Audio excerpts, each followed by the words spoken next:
Hey guys, I'm back and I'm back with a very important aspect of how to probably crack an interview. Now it's very important that people actually practice for the first question, which is going to either make you or break you in an interview. Now besides subject knowledge, presentability is a very important factor in actually helping you get a good job. The first question which will inevitably be asked is, tell me about yourself. Why do they ask this question? Just to ascertain whether you actually know yourself. Because if you do not know yourself, there's hardly any chance you will get to explore anybody else. How do you answer this question? Well, I call this 30 seconds to fame. First thing, your name. Don't put any Mr. or Mrs. in front of your name.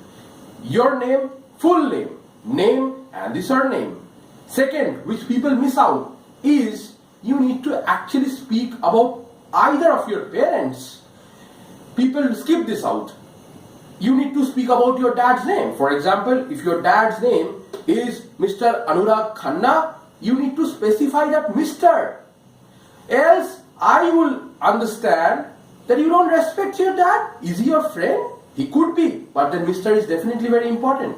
Because if you don't respect your dad, how will I understand whether you respect your boss in the organization or not?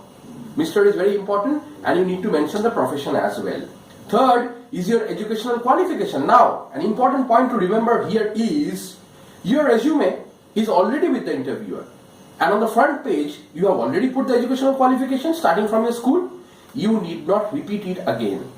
What you need to suggest, what you need to state is the highest educational qualification. And it should be said as, I have pursued my BCom from Maharaja Dayanand University, and also mention this place. It could be Lucknow, so the entire thing has to come as a statement.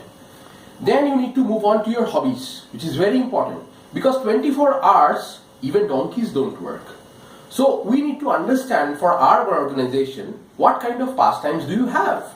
Now people normally say listening to music, dancing. Well, tell me one thing. I mean, you are going to work for an organization. How is this listening to music or dancing going to contribute to my profits?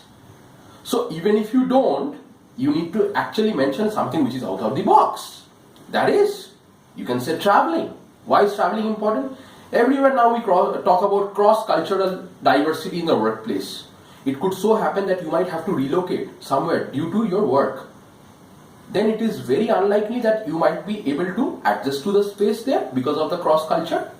So they want to see how you can effectively mingle. Traveling is very important for you to create experiences in your life as well. Second, you can say cooking. Why? Now imagine there's a deadlock in your organization and people are expecting to have a way out. How do you do it? Now if you cook, you are trying out innovative recipes. That shows your creativity. So somebody who says my hobby is cooking, that means that person could be innovative in giving a new angle to solving a problem. Third, obviously reading is a very good habit. It's a good hobby so that you increase your knowledge also. Now come on to your strengths. It's very important. Now strengths does not mean your biceps or your six-pack abs. This strength is your internal passion. It's a good point in you which actually helps you float amidst tough time.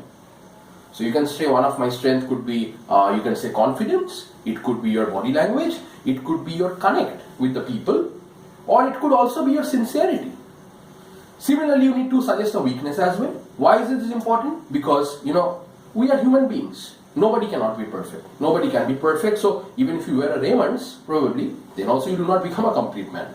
So weakness is very important, as in you can say that, okay, whenever I meet a crowd or whenever I face unknown people, I get nervous. Now this is very important because if you do not, some of the people say, I don't have any weakness. This itself is a weakness. Why? Because you are being egoistic, not to share your weakness. And I know that very well, having the experience of interviewed more than 1,000 people. So I get to catch that. But once you have suggested your weakness, as in said it, admitted it, you also need to say, well, I am working on it. So, for example, if you say that my weakness is nervousness, you also need to end it well, telling, oh yes sir, I do have this weakness, but I'm working on it. This shows that yes, you are an open-minded person, ready to accept challenges and progress towards the good. Guys, 30 seconds and you need to complete this entire tell me about yourself. This is the practice. So I have given you a handmade solution to one of the most trickiest questions asked in an interview. Thank you so much. Keep following my videos and keep exploring. That's life. Thank you.